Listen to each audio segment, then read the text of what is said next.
Hello and welcome to the Fools on Stools podcast. My name is Kevin Walker, and as always, I'm joined by my co-stars Anthony Council and Cullen Brown. Today is April 13th, 2022. We hope you're having a wonderful day today. Thank you so much for letting us be a part of your day. If you have a great time and don't mind, please do post us, share us, or tell others about us. If you don't like what you hear, then simply tell no one. Boys, we are joined by a special guest today, Mr. Zach Babb. Thank you so much for coming into the podcast. You're welcome. ZB. Second appearance for me? Yes, sir. Hopefully the second of many. Second of many, yes. Second of many on the show. The more the merrier. Yeah, So- K&T legend, Zach So, Babb. so boys, we have a great national day today. We all love food. We love to discuss food, and I have just the topic. Today is National Peach Cobbler Day. How easy is it to mess up peach cobbler? Simple. Simple? Yeah, It's simple. yeah. It depends Okay. on who's making it. So Okay. I had this conversation because when I was at your house, you had peach cobbler. I was too full from dinner to have it, but I was having this conversation with your mom. Other than peach cobbler, I think it's like the only dish that I could think of off the top of my head in which I'm okay with fruit being served warm. That's a good point. That is a good point. That is a good point. Like I was sitting there and I was just like, fruit, yeah, I mean, because you think about it, right? Like apples or bananas, oranges, whatever, it's always cold. Yeah. Peach cobbler's like the one where it's like, okay, I accept this being warm. So you don't accept apple pie? I'm not an apple pie guy, no. Ooh, I'm not an apple pie guy either. Really? I'm not. I'm just anti-Apple in general. No, Not, that's fair. Not the technology company. I'm pretty much a slave to the fruit company there. But So you got doctors all around you. yes. Apple But a day gives the where was doctor. I going with that? Anthony, I guess me and you are the only ones that like are fruit warm sometimes. Yep. Then I suppose I'm a big. I like apple pie. You know, the whole 9 yards and Cannot peach stand cobbler, apple pie. everything. I mean, Can't outside of stand those apple two. pie. I cannot stand apple pie. I cannot stand pecan pie. Ooh. At least you said it right. Is that I'll take is that a hot Yeah. take? I mean, I don't think it's necessarily a hot take. You just said pecan, right? So It's pecan. It's pecan. But Are it's we going to okay. have this No, argument now, it's too? fine. it's Wait, definitely fine. not. It's It's an okay. ongoing conversation. Wait, do you say caramel or caramel? It's caramel. We've Okay, had okay. this discussion as well. It doesn't matter how you say Yeah. it. It's Okay. that's a national thing. Yeah, but it's Okay. really easy Or to mess global up thing. peach cobbler. Like Okay. it depends on who makes it. Yeah. You like if your mama's making it, it's delicious. If your grandmama's making it, it's out of this world. Yeah. Well, so the grandma, because they're a mom and a mom, because they're a mom and a grandma, like they're just Yeah. gonna have that extra love in there. The mom yeah. squared Exactly. just makes Exactly. it work you Mom out Okay, perfectly. mom squared. squared. Yes. Yes. Absolutely. So Kevin's Excellent. looking at us like, Mom squared. This is I've math. never seen grandparents and math be put together in a sentence, but y'all just somehow made it work. Excellent. that's what we do here on the Fools on Stools. Well, boys, without any further ado, let's go ahead and get into a topic we don't talk about much, but it is Mr. Babb's forte. And we got playoffs coming up soon. Well, relatively soon, that is. Let's talk about some hockey. What do you want to know? Zach, you do you want to excited? break down? Do you want to break down the Dallas Stars playoff, or do you want to show a little bit of non-bias to the whole thing? See, the Stars are Being that you're wearing a Stars hat and a Stars shirt. Yeah, Yeah. very star. When you said, "Hey, come on the podcast to talk some hockey," I took that very seriously. I Just for see the that. record. We appreciate it. No problem. The Stars are. I've seen them fall apart in smaller situations and bigger situations before because they're the Stars. But right now they're in a playoff spot. They've got a 3-point lead on Vegas with a game in hand for the very last seed, and it's technically hockey playoffs are so confusing compared to other sports how the seeding works. For the most part, they're the 8th seed. That's just for right now. They're the 8th seed. That's essentially what they are. They're the very last team in. They're the second wild card spot, as they call it nowadays. So they're hanging on by the skin of their teeth, but they do have a comfortable enough lead over Vegas where I think they can get in. I think Money Puck gave them a 85% chance to make the playoffs. So, feeling pretty good, but then again, I've been a Stars fan for 26 years, and I know they can just collapse at any given moment, too, so I'm not trying to get my hopes up too much. So we were talking off air, me and you, about the whole seeding and why the NHL playoffs are so confusing. Mm-hmm. And so when you told me that they're basically the 8th seed and that they're going to have to play, you said Colorado. Okay.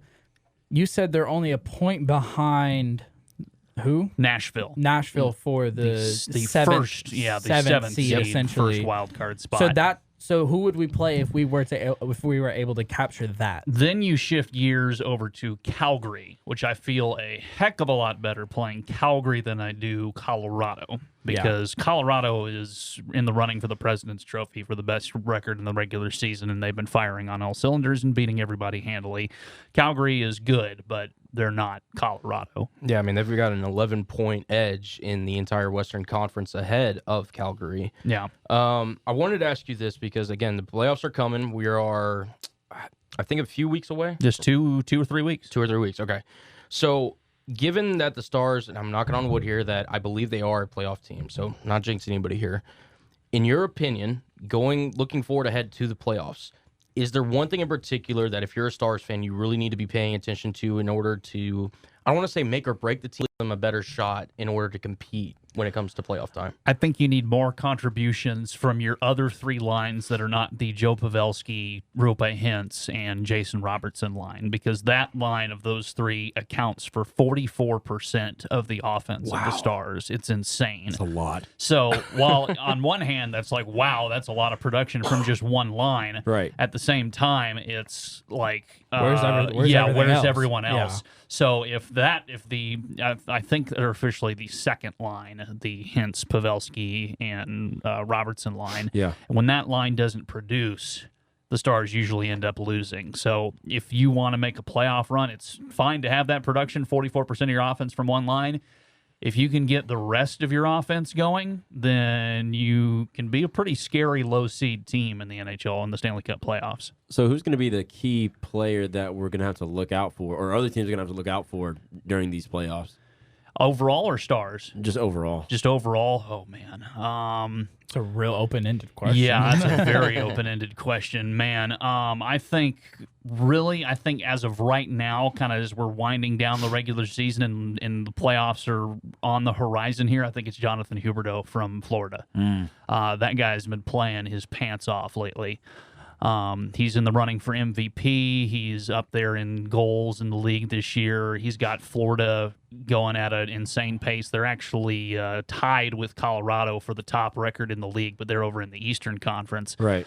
So I think Huberdeau is your guy to watch as far as someone who can really carry a team in the playoffs. And I think if they've got great goaltending in Sergei Bobrovsky over there in Florida as well. So you couple that with Huberdeau and how well he's been playing and how much he's been scoring as of late, I think Florida can become a very dangerous team in the playoffs. And what about for the Stars specifically? For the Stars specifically, I think it comes down to Jason Robertson because he is their offense this year. He's got 37 goals, I think it is right now. So the offense kind of runs through him and that top line. So I think if you're looking for someone to continue to produce, it's got to be him. Yeah. And for that matter, toss in the other 2 on that line. Toss in Rupe Hintz and toss in Joe Pavelski. They're your leading scorers for a reason. So, yeah, so like my question to you is, the Stars, I think, up until probably this year, last year at least, have always been the Jamie Benn, Tyler Seguin show. yes.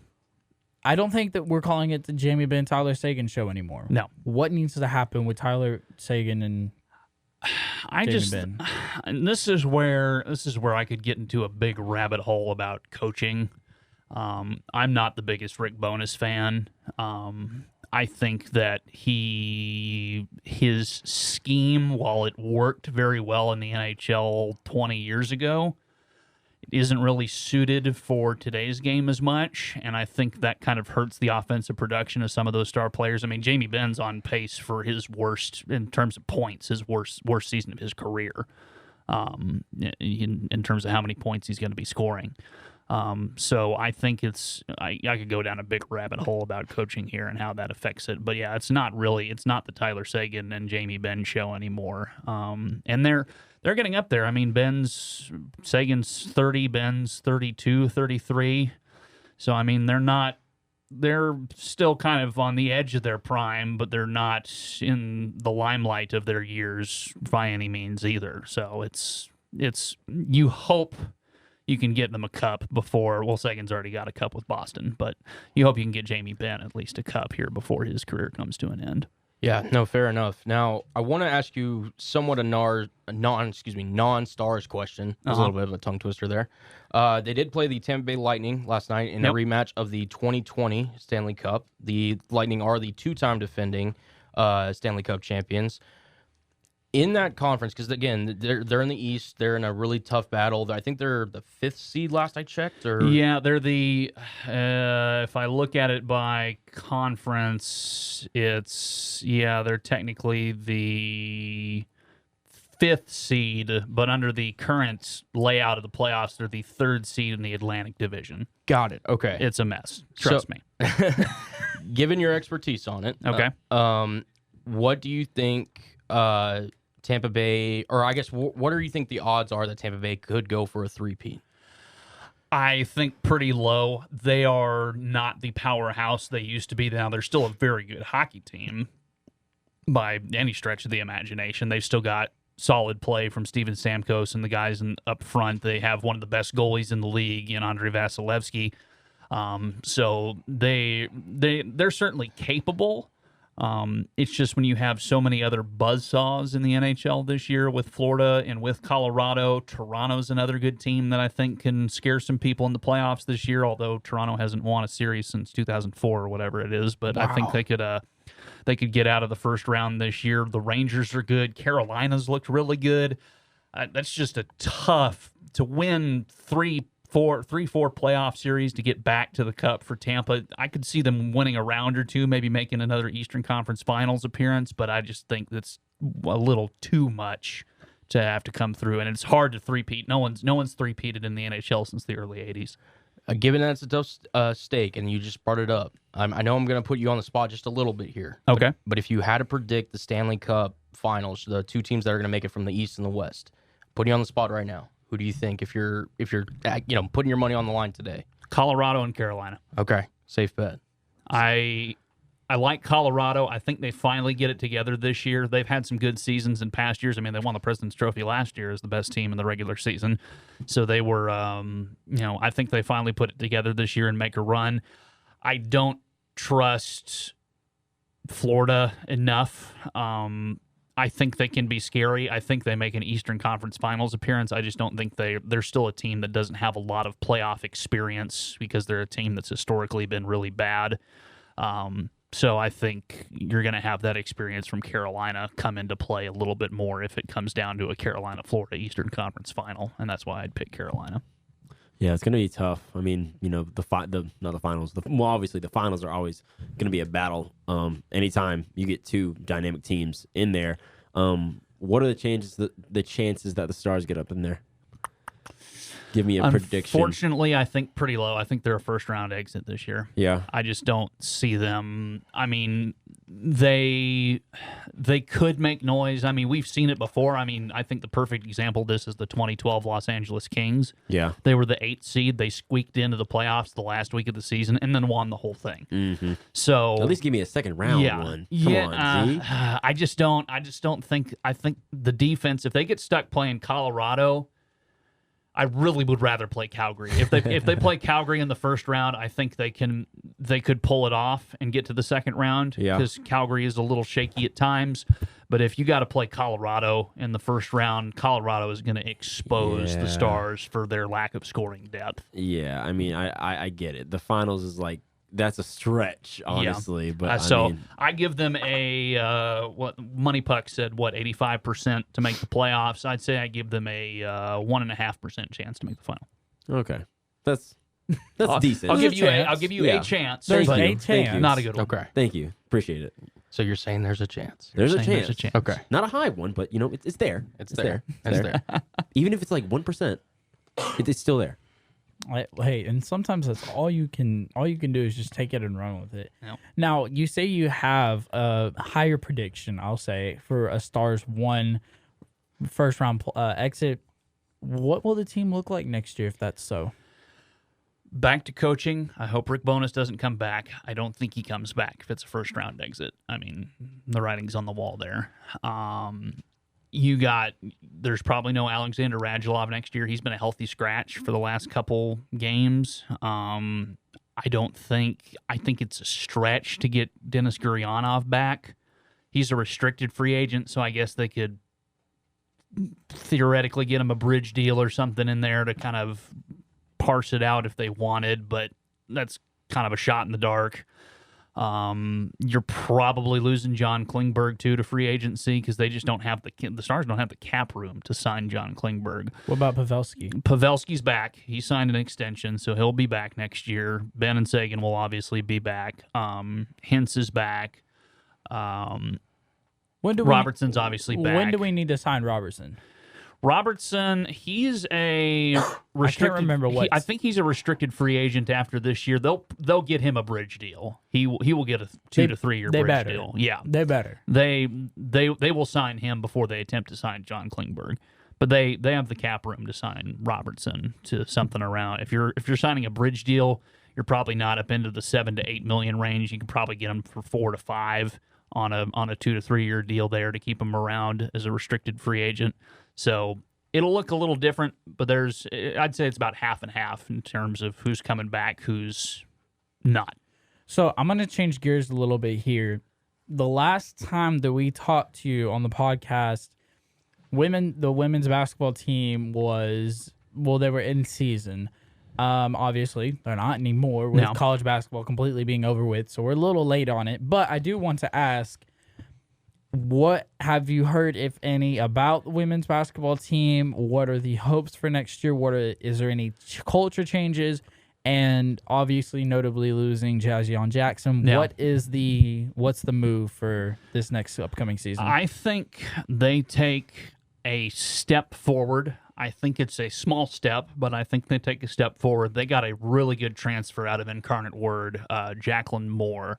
She attempted 227 threes this past season. You said 200 and what? 227 threes. 227? Yeah. Threes? Yeah. Sure, she attempted. How many did she make? She was shooting at like a 35% clip, I think. Oh, that's a solid. Yeah. That's a pretty good three-point Yeah. shooter. Yeah. So that's pretty nice. So that's who's replacing Jazzion Jackson essentially in the lineup, probably at the 1 or 2, along with Quincy Noble. That's not too Now, shabby.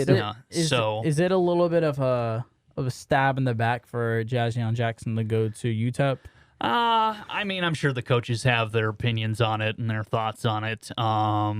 It's so hard to say nowadays, though, with the transfer portal, because the student athletes now are looking out for themselves. Like, I mean, frankly, they should. Yeah.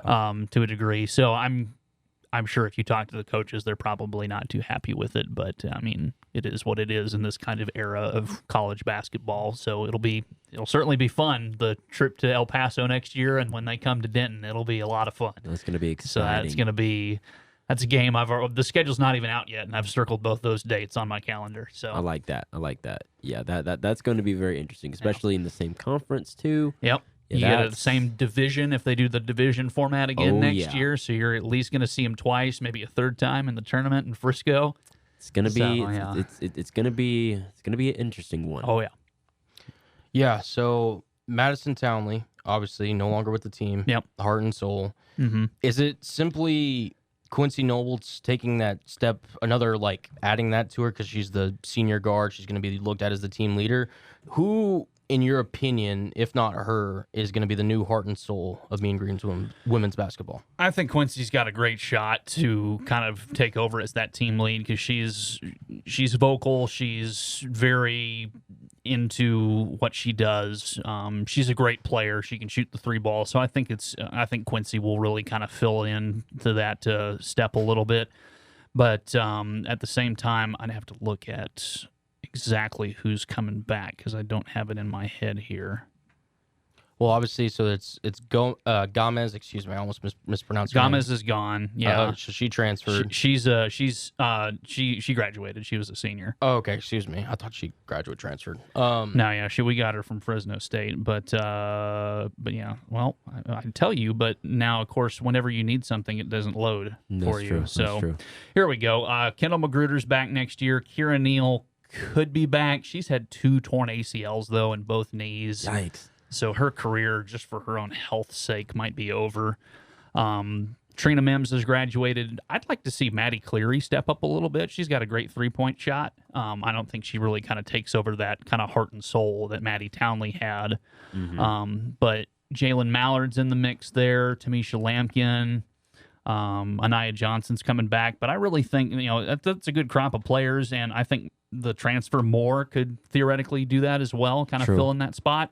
But I really think, given the experience and being around the team and being a big contributor on the team, I think it's Quincy Nobles to kind of hang on to. Yeah, I wouldn't be surprised. She has a fantastic basketball IQ. Yep. She has a great 3-point shot also. And just, I really do believe, like you said, Z, she's like the core of UNC women's basketball. She's literally the leader of that team. Yeah. And, I mean, with all the awards and accolades that she's gotten throughout the season, throughout the seasons that she's been here, it just makes sense. My thing is how confident do you think that the women's basketball team for the Mean Green, how far do you think they can go? I really think if they can get it all together at the right time, I think this team can truly win the conference. Really? I think they can. Now, you've got to watch I like to look at it as a game of Tetris. All the blocks are falling, and you're trying to get them lined up into the right spot and not to leave any gaps. There is so much. I can't remember whose quote it is, but it's like sports is 90% mental and the other half is physical. So much of it is the mental game, and if they can get it all to line up at the right time, like they did last season for the most part when they had that 6-game winning streak going, the snowball started rolling, and you could really see what that team was capable of. Unfortunately, I think for them they hit it just a little too early last year. If they can get it going at the right time and get it consistent this year, I really think that this team has the ability to win the conference. Yeah, like you said, it's 90% mental, 10% physical. I mean, that's the way of the game in any sport, really, even in life, honestly. Yep. Yeah. So I'm gonna before we head on to a different topic, I do want to ask. You also do a little work. I know you're a busy man, but you also do a little work for women's softball. Here and there, I fill in on. Well, I haven't yet, but I'm supposed to fill in on some play-by-play and color commentary for ESPN for UNT softball. But then I do PA for the softball team as well. So what are the what I know that our softball team is pretty good over here in North Texas. What can you tell us about the team, and what should we know? This is where I wish I knew a little bit more, but I'll do my best here to kind of. Sorry to put you on the spot. You're good. I really think they're just a team that buys into everything that the coach has for them. I think Rodney DeLong, he's the head coach over there, does a great job of finding the right players, the players that fit his program. And then I think he just does a great job of motivating, too. I think that's one of his best skills. I mean, you look at the team that he inherited when he got here that went, it was like 12-30 or something like that. And then he turns them around, takes that same roster the next year and wins 30 games with it. That's incredible.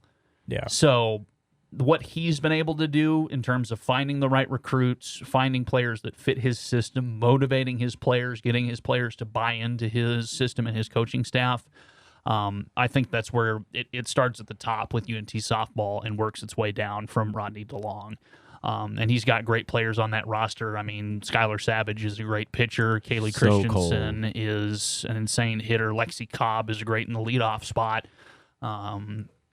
It's a great team, and it's a lot of fun to watch for someone who only knows about softball by association from baseball, because I didn't watch softball growing up. I had to learn it based on what I learned from baseball growing up. So it's a very exciting and a fun team to watch, especially for someone who didn't really grow up with the sport to begin with. I love it. I mean, hey, when you're 24-8, on the year right now, when you're 12-3, in conference, you're not too bad. No. And keep in mind, some of those losses are to teams like Texas, Oklahoma, and a lot of they have I think they have 3 or 4 one-run losses in there too. I know they lost 1-0 at a game I was doing PA for, at home, which was like, huh, where'd that come from? But it was still all you need was one hit and you win that game.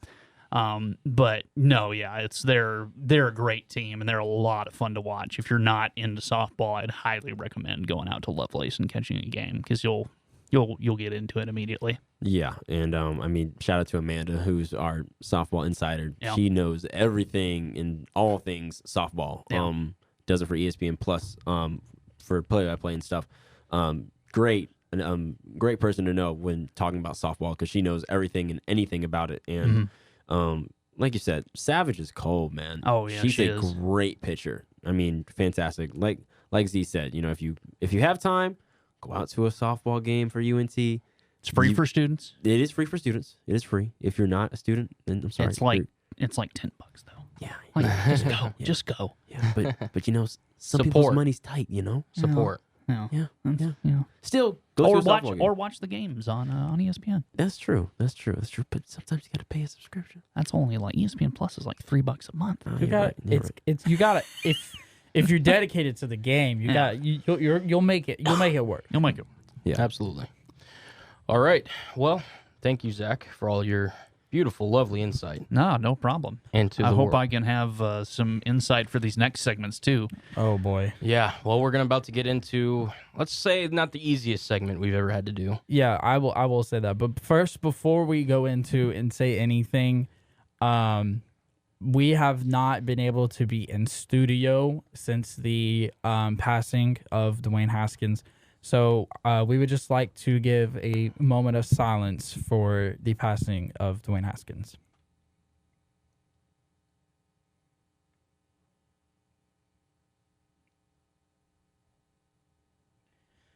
So I know there's a lot of controversy and a lot of things that are going on around everything that had conspired over this weekend.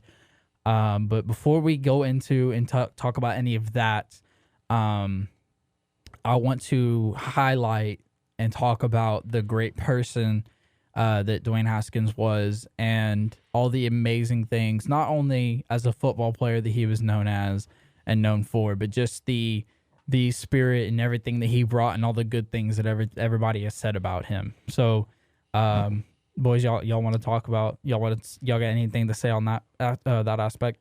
Dwayne Haskins, aside from the football player, he was just, from what I've heard and seen from clips and stuff, he was just a great guy, great family man, just a great person in general, someone you always wanted to be around.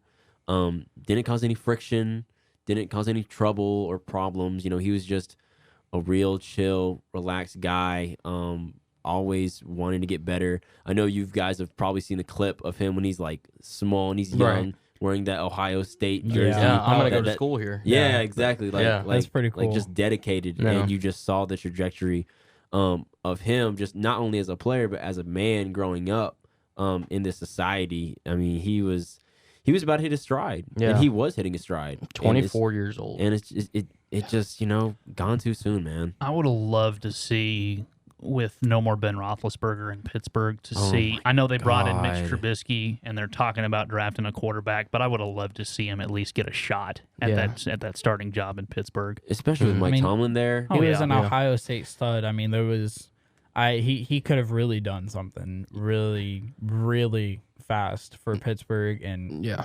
No, he so every video that I watched, he was always smiling, always Yeah. happy to be around, always Yeah. seemed very joyful. I mean, I know y'all saw the clip on his Instagram story that went viral of him and Najee Harris, like Yeah. hyping him up, him being happy, joking around guy.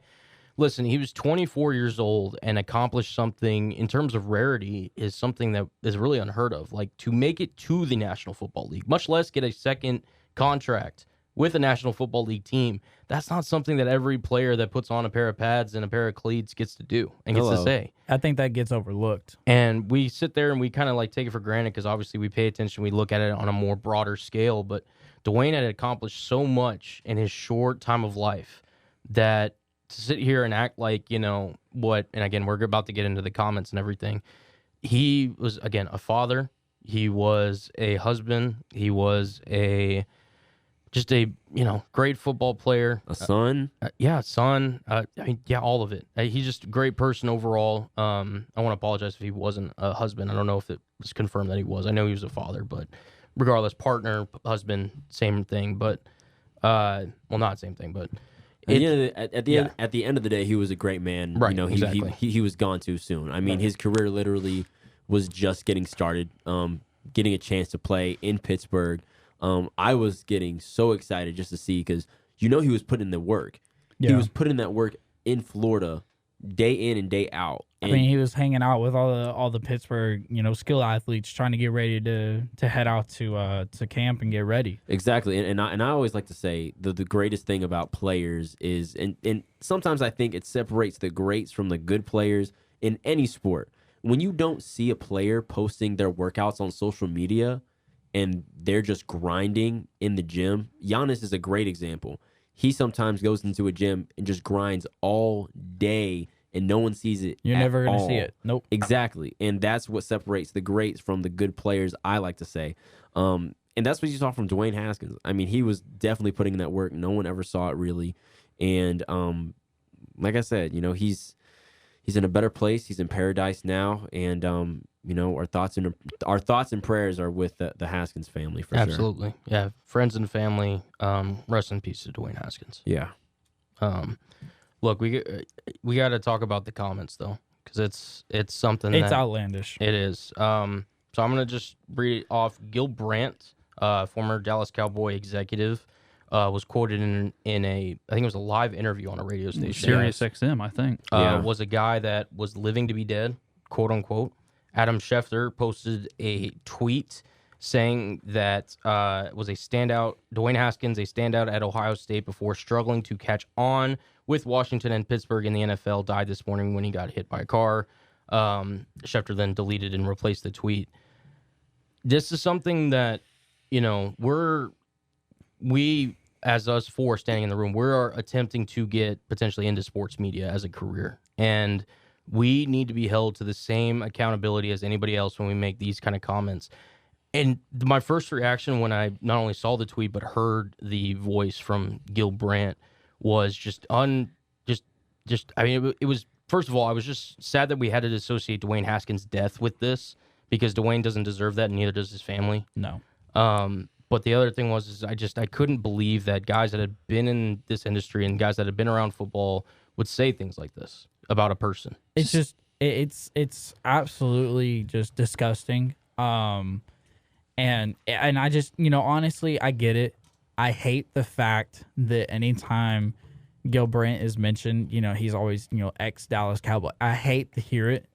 And I'm not even saying that just because, yeah, obviously I'm a Cowboys fan and everything, and it hurts to know somebody who was, a part of Cowboys.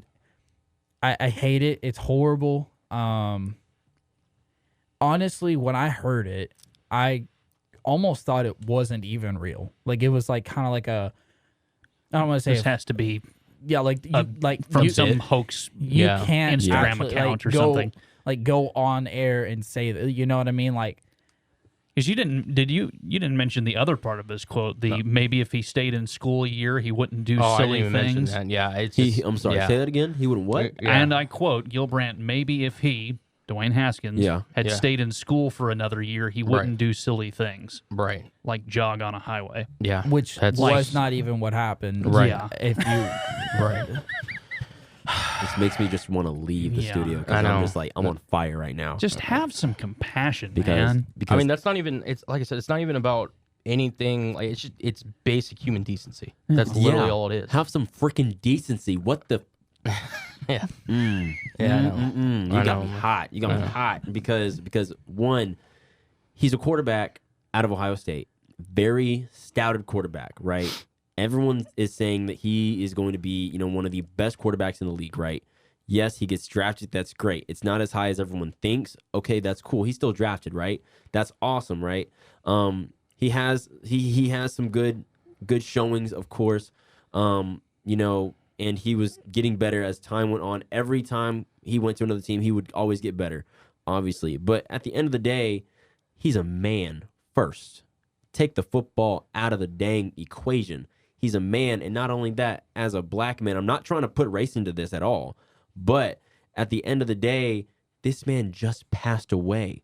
What the living heck are you doing talking about this man in that matter, especially on live radio? And also for Adam Schefter to say that piece of fill in whatever word you want to say, and you are an NFL insider, the premier NFL insider, the premier NFL insider, and you're just gonna throw out a freaking tweet like that, literally where everyone can see it. And okay, cool, I'll just delete the dang tweet. No, everybody has seen that tweet. The internet is forever, literally. Yeah. So what on whatever word you want to put in there, name are you doing?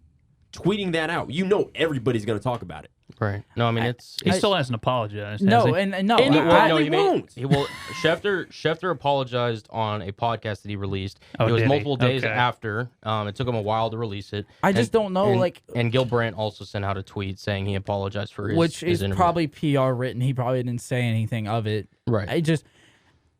It's very frustrating, and I know we've talked about this in the past, listening to Pat McAfee and the Pat McAfee show and everything like that. Zach, I don't know if you listen to that either or not. But they frequent with Ian Rappaport, and I know for a long time we've joked, especially with the Tom Brady thing. Ian Rappaport's better than Adam Schefter, blah blah blah. It was a whole joke and everything like that. This takes matters into serious hands. I really think. Obviously we can't play word for word what Ian Rappaport said, but he basically was saying these situations are tough. He said that whenever he gets reports or he gets insider information, like, hey, a coach is getting fired, or there's a death that he needs to report, or, anything that's somber news like that. He said if it's a coach and getting fired, he's going to reach out to the coach first personally, let him know what he's heard so he can tell his family and prep for what's going to be released and everything. And then he'll break the news. And he said, whenever you got news, like, any kind of news, whether it's, contracts or anything like that, you always want to be the first to break it, but you always want to be the most accurate, And so he said it's a tricky road because you always want to send that tweet out the fastest, but you also got to sit back and read it and make sure, hey, what I'm saying is right, or what I'm saying is what I'm trying to convey and everything like that. And why, to your point here, why do you have to... You meaning Schefter and Gil Brandt, why do you have to immediately put some type of, I don't know if spin is the right word on it, just even if you're so concerned about putting out the information, just say the guy sadly passed away. Yeah, it's that simple. You don't have to go out and say, you don't have to put a football spin on it. Yeah, he was a mess. This was gonna happen to him, or he struggled to catch on. Just say the dude sadly passed away. I mean, and again, the thing is, even if you weren't to even add any adjectives and no feelings to it, Dwayne Haskins passed away. Dwayne Haskins played at Ohio State. Dwayne Haskins played for Washington and Pittsburgh. That's news right there. And if anything, if you're going to add any football spin to it, make it a positive football spin. Yeah, right. No, after a freaking death. Yeah. There's already too much dang negativity in this world right now. Why would you just add more to the fire? Right. Literally. And it's a really sad sight. And hopefully, I'm on fire right now. Like, I am heated. As you should. But that wasn't the only thing someone messed up recently, at least in the interview. Boy. Oh, really? Yeah. Why am I not surprised, Cullen? This time, because we know we defended the man and everything. Now we got to defend the women a little bit because, unfortunately, NFL quarterback Cam Newton recently made some comments that made some airwaves. I'm going to just read you the quote, and again, this is from Cam Newton. Now, a woman for me is handling your own, but knowing how to cater to a man's needs, right? And I think a lot of times when you get that aesthetic of I'm a boss, I can't say the word, but I'm a this, I'm a that, no baby, but you can't cook. You don't know when to be quiet. You don't know how to allow a man to lead. Quote from Cam Newton. Oh, my.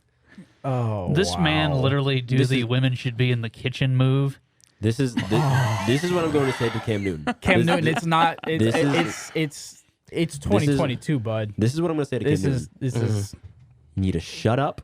You need to sit your butt down because you have no right to say any of that at all. Yeah. At all. And there are way too many women that work in the NFL. Way too many women that work day to day, 9 to 5 jobs. Yeah. And to think that they're just going to work in the kitchen? Oh, hell no. Yeah. What? For a man. Right. I kind of Like Cam kind Newton, you have a mother, Cam. I kind of Thank you. I kind of want him Thank to go you. play for a team so that way we can see that PR whenever Oh, whenever a oh my female gosh. reporter asks him about it. Speaking Oh of which, I'm glad you brought that up because there was a former quote from Cam Newton that resurfaced recently. Oh, yeah. When he I- responded to a female reporter I asking about forgot passing about rhythms and that. timings with former teammate Devin Funchess by saying, "quote It's funny to hear a female talk about routes. Like it's funny." Are you serious? That is what Cam I Newton said. forgot about that quote. Yeah. I remember that had one, too. forgotten about that. Yeah. Cullen, you're getting me heated, and we haven't even gotten to your corner yet. This is literally the first hour This of the is show. justified heat, though. This is No, very that's justified. very much heat. so Very much so, justified. Very yes. justified. And look, Cam, the chances are you are listening to the Fools on Stools podcast. Should be number one if it isn't already. But besides the point, I don't know if I really want him to be a listener, to be I completely mean, honest. but here's the thing: if he is listening out there, we're here to offer some advice. As Anthony said, you need to sit there and really have a deep conversation with yourself and have a really deep kind of inner. Be like, okay, listen, I'm Cam Newton here. I may or may not forget about playing in the NFL because you're currently not signed to a team at the moment. Cam Newton as a person needs to be reevaluated and needs to, again, just have a talk with some people that you can converse about this about, because this just seems like somebody who's just tone deaf, someone that just doesn't get it, and it's just, just doesn't care about the respect of his fellow female or fellow, I guess, human being. To women. Right, to Yeah. women, excuse me, to human being. But it's just, oh boy, yeah. it's I'm just ridiculous. just reading this quote again. This is Oh amazing. yeah. Oh, it's great. Yeah. It's so great, Cam But Newton. you can't So great. cook. Nope. You don't know when to be quiet. You don't know how to allow a man to lead. Yep. Is this dude what team Yep. is going to want to deal with the PR that's going to come with signing him? I mean, I don't even think What the dude- Detroit Lions want any of that. What dude I mean- is going to want to, what person, not even dude, what person is going to want to deal with someone like that? You have a child. Yeah. You're literally, I'm not saying you're, teaching him that, but you kind of are. Right. Like, I'm just going to put this quote out there. It's already out there for the world, so my son's going to see it. And it's like, oh, okay, well, if daddy says this, then I guess it's true. Listen, you signed Cam Newton, you're Getting a lot of Ooh, flack. man. you're indirectly supporting what he stands for. Yeah. Because, again, Cam Newton as a quarterback, you're looked at as potentially the face of the franchise. And this is what the face of the franchise for your organization is potentially saying. That's Kevin. That's not going to go over Kevin, well. what did you say? Because we were talking about this before we went on air. What did you say that Cam Newton did? What do you mean? You said he fumbled the. Oh yeah. So, I mean, He we fumbled it hard. were talking. So no. So we were talking about Cam Newton, right? Mhm. And we were talking about this off air, where Anthony was able to say the words where he really felt. Yeah, seriously. But we were just talking about it, and we were just like, I think when we ask our kids, 10, 15 years from now, they're gonna. I don't even know what would happen to make them think this, but they're gonna be like, we're just gonna talk about Super Cam, and they're gonna be like, who? And we're like, well, that's fair. I don't really know who Super Cam was anyway. Yeah, that's true. And I think only thing that Cam Newton, because I think it's pretty safe to say Cam Newton's football career is just about done if it wasn't already after all this. I think Cam Newton will be known for one thing and one thing only, and that is literally and figuratively dropping and fumbling the bag so hard in Super Bowl 50. And Yeah. I don't know if I'll get any disagreements on that aspect. I would even take it a step further. Fumbling the bag in that whole season leading up to the Super Bowl. Right. You get MVP. 15-1. You're going up Yep. against the sheriff, right? Yep. We all know you ain't gonna beat the dang sheriff. Like, come on now, it's the sheriff, and also who?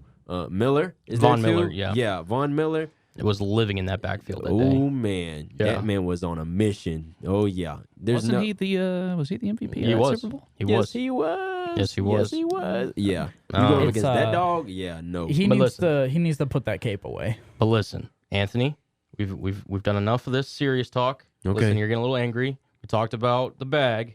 We're going to talk about somebody who secured the bag. Is this some good news? Some good news. I think this Okay, is. okay. I'm gonna simmer some down. some good news. I'm Some gonna simmer positive down. news. I'm gonna simmer down.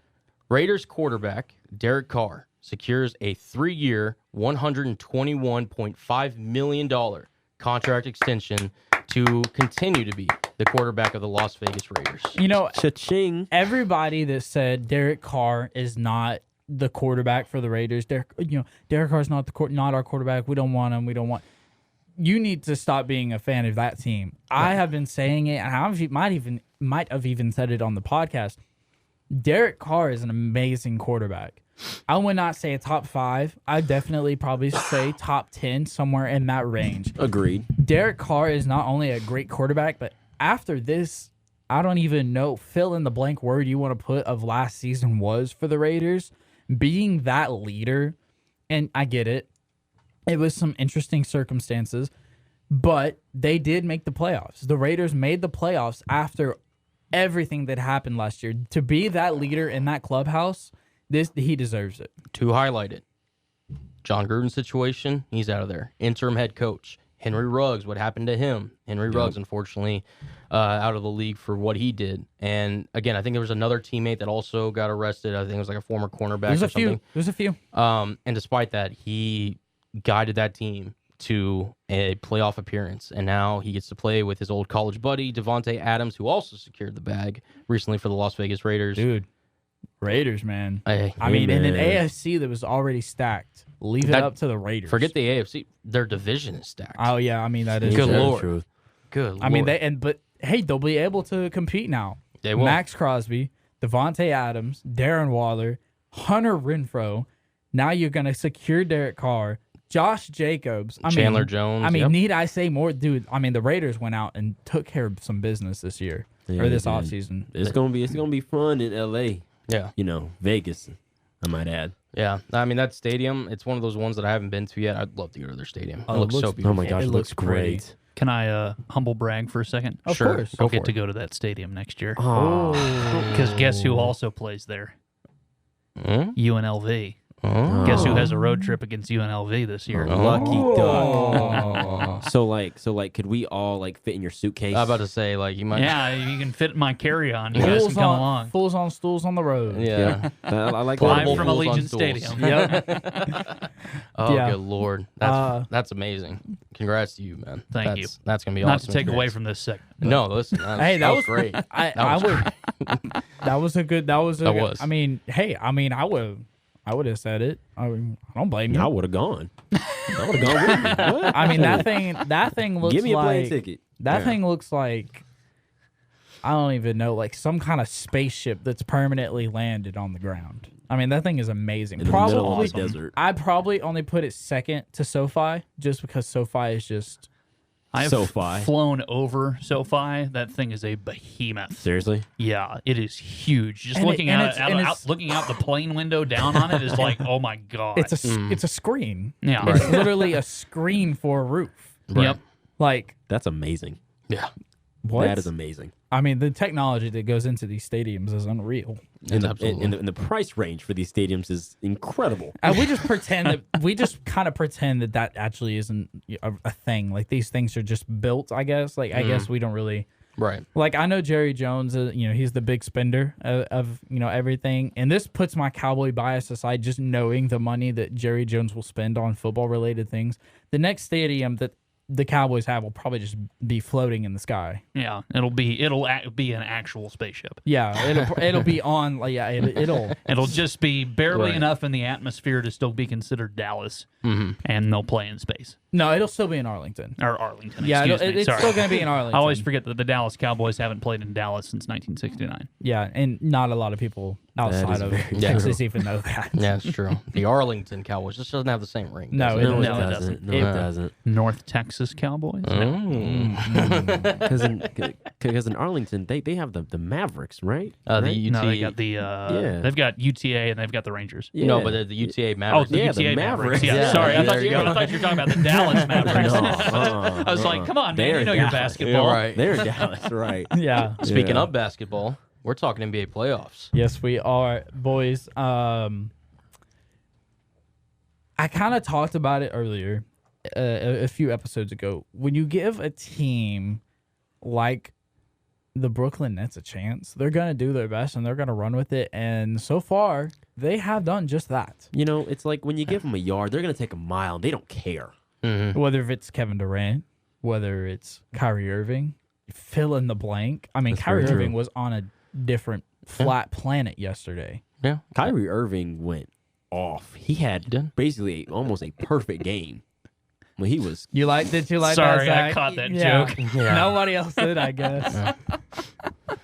Did you catch that? no, I said he was on another flat oh planet. jeez, man. Jeez. Yes, he was on a flat planet for Yeah. sure. That's why he was making everything. Probably probably filled the arena with some sage, doing all that crazy stuff. Hey, whatever works for the guy. I guess, right? We're not dropping that number. I mean, hey, So- I mean, hey, give it to him. He is fasting for Ramadan, and hey, it's hard to drop that many points when you haven't had food or water for a specific amount of time. Yeah. So hey, I got to give it to him. Yeah, no, he said after the game, because the reporter asked him, like, how are you able to, do this after, going through Ramadan and everything?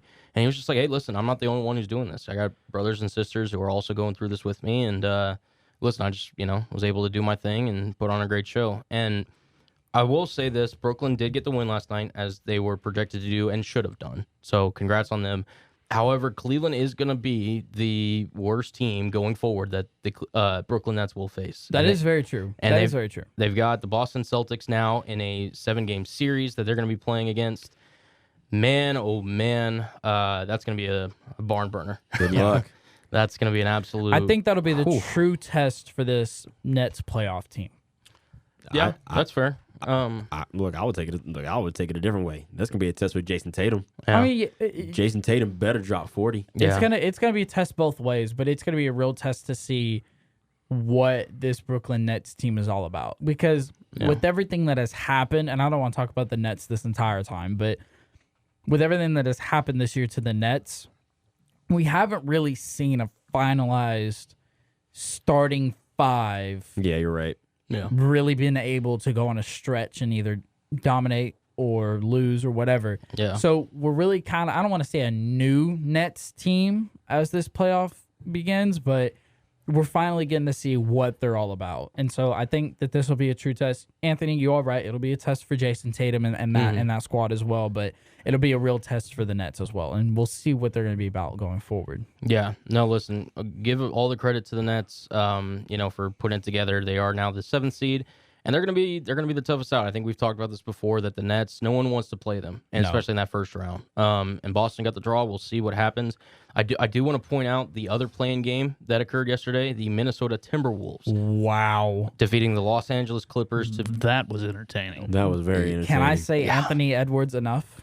Anthony Edwards, D'Angelo Russell, what wasn't there of Karl Anthony Towns, and Patrick Beverly taking his jersey off and throwing off like it was Game 7 of the NBA Finals. Thank you very much. I love me some Pat Bev, man. Being a Man. Rockets fan for when he was in Houston, man, he's one of those guys. You hate him if he's not on your team, but if he's on your team, you love him. Oh yeah, absolutely. Patrick Beverly literally made the play of the game when he pickpocketed Reggie Jackson. That was literally the play of the game. And That's what he's let me just say, as a Mavs fan, and I'll speak for you, Anthony, I am so glad the Clippers are not in the playoffs. Man, give me some. Boom, for sure. No Clipper playoffs. You're not so sure about that. They're not out of it yet. Oh. I sir. mean, look, you better knock on wood, man, because they're technically not out of it yet. They still so got who do they play? Well, they get to play the winner of the New Orleans Pelicans San Antonio Spurs for the 8th seed. Oh, Hey man, look, as long as we don't Little gotta play them, premature. Okay, celebration so we're there. one step closer. I'll take it. As we're long one as- step closer. as long as we don't gotta play them in the first round, I'm fine. Yeah. Listen, I'm the stats guy on the show. Second time Minnesota's made the playoffs since Kevin Garnett last played for the Timberwolves. Big That's ticket. insane. Man, that's Second time wild. that's happened. Jeez. Listen, we'll see kind of how the later play-in games go for the 9 and the 10 seeds for both the East and the West. I do real quickly before we switch over to our award picks, because we're not going to be filming the show, spoiler alert, for Friday due to Good Friday for the Yes. Fools on Stools podcast. Yeah. Quickly, boys, because I talked to y'all about this last night. Y'all's picks for Eastern and Western Conference. Oh, we were supposed to do that? No, I'm just messing. I'm Yeah, just of course. messing with you. That'd be a shocker. I just had to mess with them. Right. Real quickly, If y'all want, we can go through each matchup, or do you want to just skip ahead till the later part of the playoffs? What do you think? So let's save MVP for last because I think that's No, arguably the most. No, what are we're you not talking doing. about? We're not doing awards. We're doing the picks right now, my guy. The playoff picks. Oh, playoff picks. See, now he wasn't listening. Now that's crazy. Exactly. I'm like, oh my goodness. Yeah. So look, we can go through each of the matchups and pick them that way, or do you want to just pick who's gonna represent each and go to the end there, or how do y'all want to do it? I'll leave that up to y'all. I like the first way. So you want to go through each of the matchups? Yeah. Okay. Well, I'm gonna rule them off here. We'll do the play-in tournament. We'll do for the 9-10, and then we'll do the 8 matchup, like to see who gets the 8th playoff spot, and then we'll go through the West and the Eastern Conference bracket. So in the first matchup, because the play-ins for the 9-10s play tonight, the New Orleans Pelicans versus the San Antonio Spurs kicks off. Who do y'all got in that one? I'm going New Orleans for that one. Just Okay. the way they've played. Yeah. I just don't think San Antonio just has the guns this year. I just don't. Yeah, I think it's kind of a late run for San. If you want to call it a run. Yeah, the limp I in mean, there. yeah. I think New Orleans takes that one. Okay. Zach, do you want to add anything on that? I'm gonna go to New Orleans as well. Fair enough. You're All going right. to New Orleans, Oh. really? I'm picking New Orleans. Oh, I okay. wish Okay. I was going to New Orleans. That would be a Me lot Hey, of you fun. never know. but- You never know. You never know. Now we've got over the other 9-10 matchup. We've got the Atlanta Hawks versus the Charlotte Hornets. LaMelo Ball versus Trae Young. Who do y'all got in this one? So the Hornets are currently winning 60-52 at halftime. Do keep that in mind. Which Okay. isn't that. The Hawks are beating Hawks. the Flip Hornets. it. You got to flip it, Kev. Sorry, my The, bad. the Hawks are winning the Hornets 60-52. You got the number right. Yeah. You just got to flip the team. Well, that Same eight. thing. I mean, Anyway. 8 points isn't like that much. I suppose we'll see what happens. Definitely a struggling Hawks team after Yeah. what they did last year. But an improving Hornets team, I guess you could say, with everybody they're adding. I do think it's a fairly well match for each team. And I don't know if they'll get any further than this, but I'm personally gonna take the Atlanta Hawks. That's a good pick. That's a fair pick. Okay. I'm going with Charlotte. You're going with Charlotte. I'm going hometown. Home cooking. Oh, back yeah. in North Kakalaki. You and all. You're literally, your hometown's everywhere. It is, I got Your family all hometown over is the place. literally everywhere. Yep, I got family in America, family in Jamaica. Everywhere. It is what it is. But yeah, I'm taking the Charlotte Hornets. I think the way they've played, yes, it's been an up and down year, and I just think LaMelo Ball with the swagger he's got, the way they've been able to play and mesh, I just think Charlotte's going to be able to take it. Okay. Give Zach? me some LaMelo Ball. Yeah. With the score upstanding, it does sway me a little bit because I thought Charlotte would go into the half up on Atlanta, but I'm still gonna ride with Charlotte. I just think LaMelo Ball, the length, they're athletic, they're young, they're hungry. I think they're gonna come back in the second half against Atlanta. Obviously, we'll see by the end of the show which one of us is right. But that leads us to How can I be the only one that votes for a former Oklahoma player? well, I mean, you did. Hey, we wouldn't do that. I mean, you did, yeah. But That's no one true. told you to. You I just know, did. I know. All right, so really quick here, so we can just get onto the main bracket. We all picked New Orleans, so New Orleans and Clippers, and then on the other side, Kevin, you picked Atlanta versus Cleveland. The rest of us, Charlotte, Cleveland. Who do y'all got in each matchup, and why? Clippers beat New Orleans Okay. just because that loss to Minnesota, that's going to bite them. Okay. And I think that they're just hungry and they're just trying to get in. Can I do the other? Yeah. matchup No. too? Yeah. No. Okay, cool. Go both. Yeah.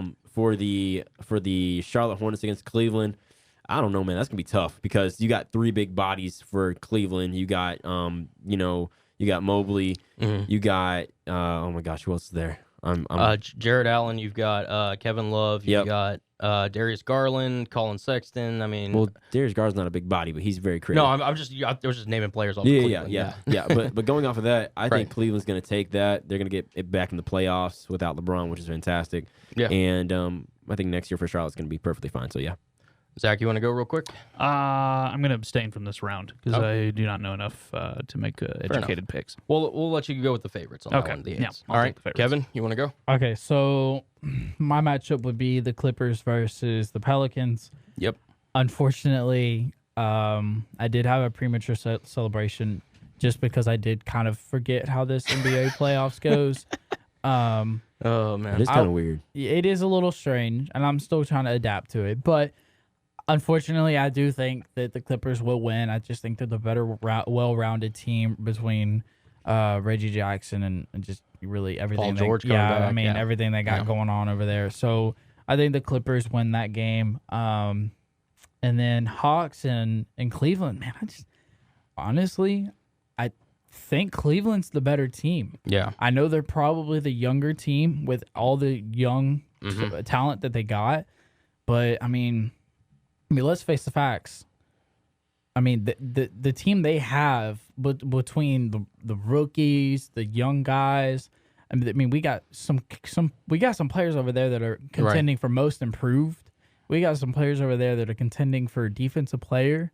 And I mean, they're just a well-rounded squad, and the ceiling's only. I mean, they're only way for them is up at this point. I think Cleveland's the better team, so I'm taking Cleveland for that one.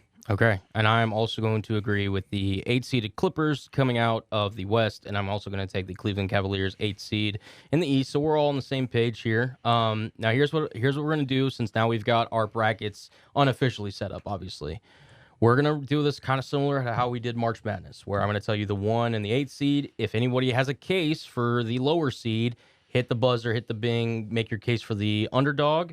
If no one says anything, we just assume that the favorite moves on, and we just move on to the next round. I love the way we do this. I mean, it's very simple. It makes it quick. We need to get an actual buzzer, though. Yeah, that do. would be sick.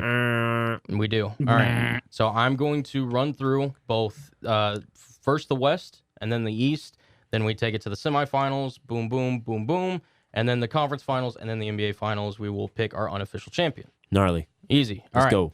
So in the Western Conference, we have the Phoenix Suns going up against the Los Angeles Clippers. Anybody got to take for the Clippers? So do we need? So is it just? Oh, just That's not a buzzer. So bro. is it? no buzzer, nothing. Just talk. No. So do we? So do we just stay completely quiet that they're gonna win outright, or do we predict the? Well, listen. So we can just all say like we agree. Phoenix is the better team here. The Clippers are not going to do anything. Because I think the Clippers could put up a fight. Are you picking the Clippers, Kevin? No. Okay, then there you go. Okay, I'll be quiet.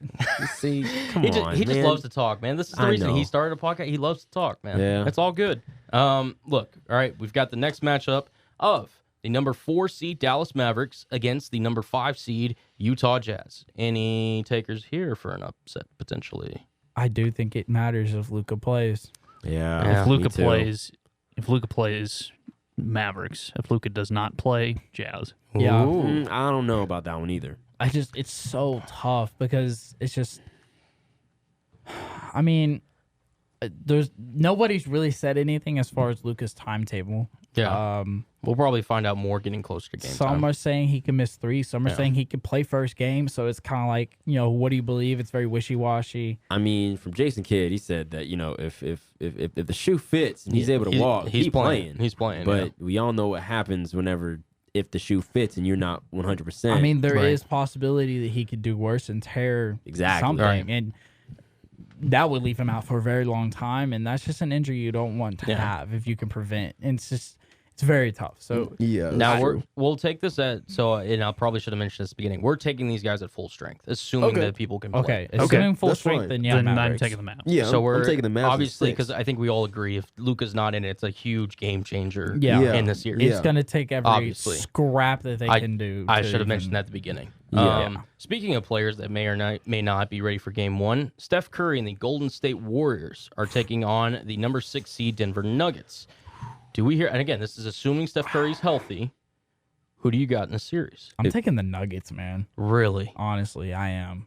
You're not a fan of Golden State? I mean, it's not that I'm not a fan of Golden State. I've said it before. This is not Golden State's year.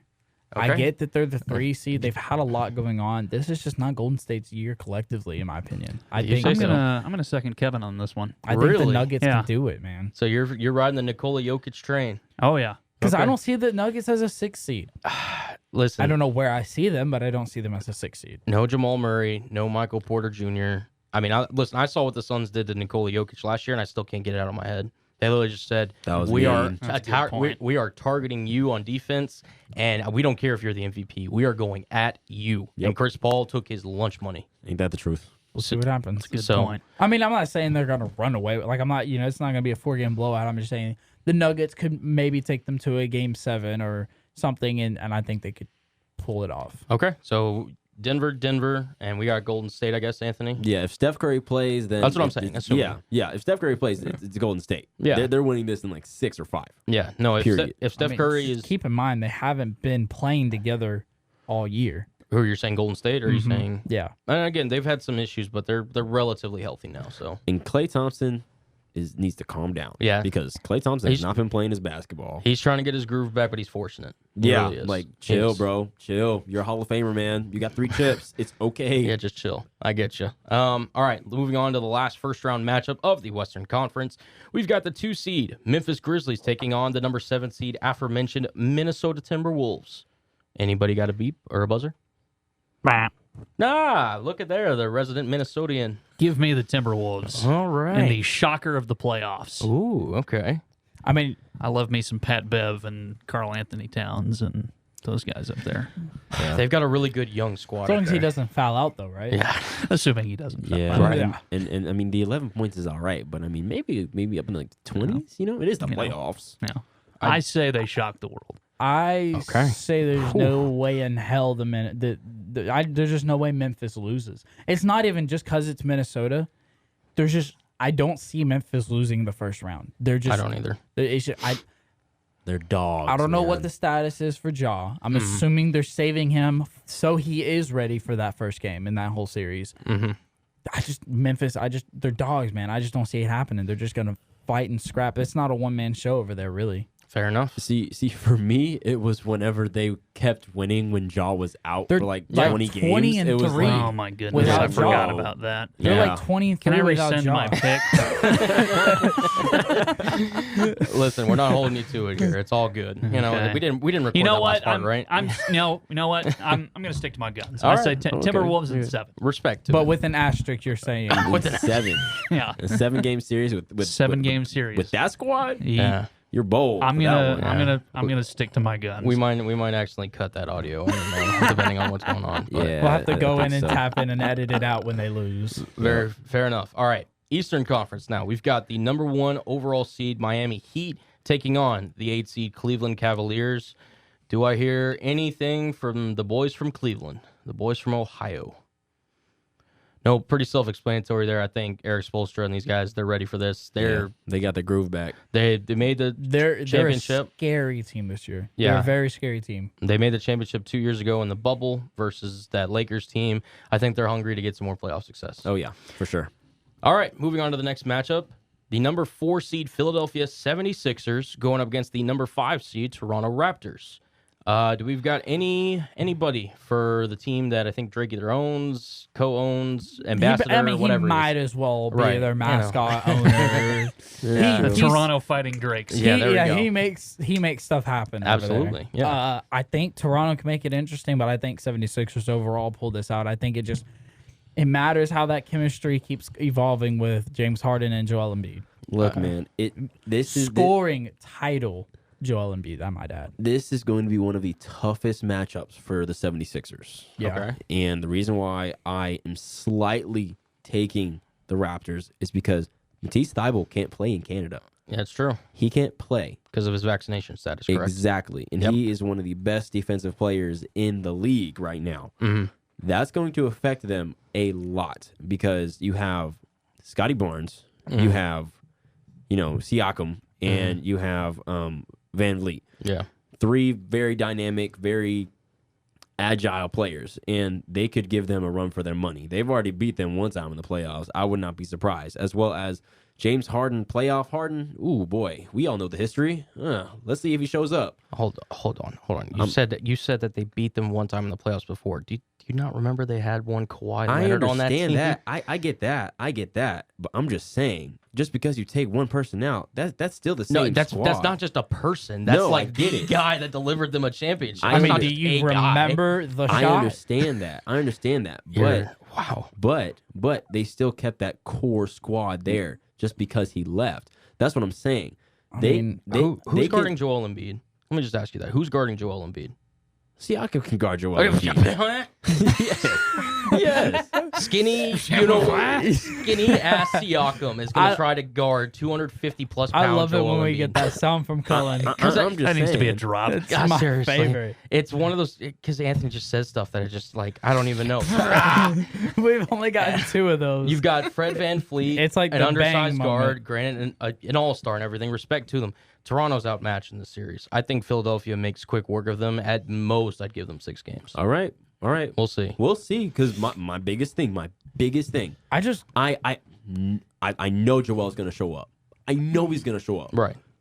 It's about James Harden. That's fair. the biggest thing. I just don't think we can call Anthony a 76ers fan anymore. No, he's After definitely not. claiming them so many times, he's just Look.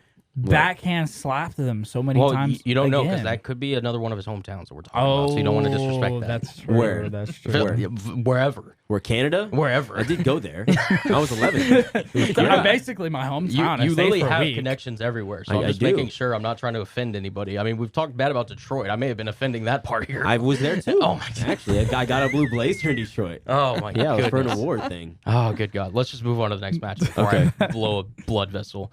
All right. Number 3 seed, Milwaukee Bucks taking on the, let's just say, struggling as of late, Chicago Bulls.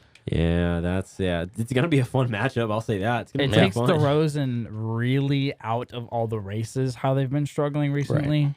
But it doesn't, kind of like I was saying about Memphis, it doesn't matter who the Bucks play, really. I mean, I know I'm the Giannis stan on this show, but, dude, the Bucks are just so well-rounded and just so talented all the way around. I mean, they could probably do without Grayson Allen, but, Yeah. whatever. I mean, honestly, outside of him, I like everything else about Milwaukee. To be Yeah. honest. I don't understand how they, really do. how they deal with him. I think this is. I'm out of respect to Chicago and the season they had. I'm going to give them a gentleman's sweep, but I think it could get ugly. You're gonna say 4-1, yeah, wow. yeah. Well, hey, I mean, at least you're giving them one. That's what I'm saying. That's Out of fine. respect, Yeah. gentleman's sweep. Yeah. I'm taking Milwaukee too. Honestly, I mean, they've been they've been the biggest team that has been slept on this whole entire year. After winning the chip, after you have a 2-time MVP, Finals MVP, Defensive Player of the Year, the list goes on and on for Giannis Antetokounmpo. But they've been the biggest team that's been slept on. And then to be told that one, they didn't deserve the chip, and that they can't do it again. Dude, Yeah. this team is They're going to be on hungry. fire. They're going to be Giannis hungry. Giannis could actually win like 3 chips in his career. Like Absolutely. he already has a hall. He could retire right now and be in the Hall of Fame, obviously. Yeah, But the Bucks are hungry. fair enough. Anything you want to add to that, Zach? Nope, give me the Bucks. Fair enough. All right. Now on to, I think it's safe to say, the most high-profile matchup of the first round. The Boston Celtics, the number 2 seed Boston Celtics. Is anybody going to pick for an upset the number 7 Brooklyn Nets? I don't feel comfortable making this pick until I see how the Nets. Don't chicken out now. Don't chicken out now. Man, I don't know. Kevin, you always the do Boston. this. Boston's completely healthy though, right? This is assuming they're healthy, remember. This is assuming Luka's healthy, Steph's healthy, all these players are healthy. Obviously, we can't control Matisse Thybulle not playing in Toronto. Dude, it feels weird because I almost feel like I'm picking up an upset taking Boston. It's so strange. Like, So you're taking Boston, though. I'm taking Boston, and if Boston can win, and if Jason Tatum can show up, this is a very big change, and it's a big moment for Jason Tatum's career. Yeah, I agree. I'd say so. I mean, Jason Tatum, that entire squad, really, because they've all been fighting for a spot like this to shine. I mean, they had one of the worst starts in the NBA. Like, they were a bottom 5 seed in their conference. And then post-New Year's, they've been arguably the best team in basketball. Yeah. I mean, new head coach. I mean, new front office guy. Well, not really new front office, but, I think Boston can win, but it just feels so weird picking against Kevin Durant. It feels like I'm picking an underdog taking Boston. Yep. Anthony, who do you got? No, you're right. It does feel kind of weird. Like if you pick Boston over, KD, the greatest player on the freaking planet. It's like people expect you to pick Brooklyn, right? It's kind of weird. Yeah, but Boston, Jason Tatum and Jaylen Brown have been in the conference finals like feels like ever since they were, rookies, really, in my mind. We all know Jason Tatum was there in his rookie year against LeBron, and LeBron, Right. we'll Smith them, you know. Yeah. But I'll never forget the Jason Tatum poster though. Oh yeah, when JT posted LeBron, As the anti-LeBron guy, of course. Oh yeah, you're That gonna was- get it from me. that I was amazing. loved it. I actually wanted to make it a poster. Yeah. that was amazing. But God, I know I gotta make my pick, Cullen. I get it. Good gracious. I'm taking Boston. I think Jason Tatum's gonna show up. I think he's gonna just ball out. He's gonna have to if they want to win this series. So yeah, I'm taking Boston. Give me Boston in 7. Ooh. I like that. Ooh, I like Boston that. in 7. I like that. Boston in 7. That'd be good. I think home court advantage tips the scales. That's Yeah. very true. That's very true. No team since the play-in tournament was implemented has ever gone from the play-in to win a playoff series. Again, I think it's one of the more pointless tournaments out there in sports, if I'm being completely honest. I'm taking Boston. You're not by yourself on that opinion too. I know. I'm a little surprised that we all picked Boston. I kind of felt like I might have been the loner on that one. I know. I feel really bad. It just- my it feels gut like an upset. bad. I know. It And listen, feels like an upset pick. that- It's so weird. and we're all saying this, acknowledging like we could all be dead wrong come Oh my gosh. a week, Oh, yeah. 2 weeks from now. Yeah, Because true. like Kevin Durant's listening to this. Oh, 100%. Like, bro, and we all know. The way he responds on Twitter, you better It's believe he's listening to this. Terrible. us.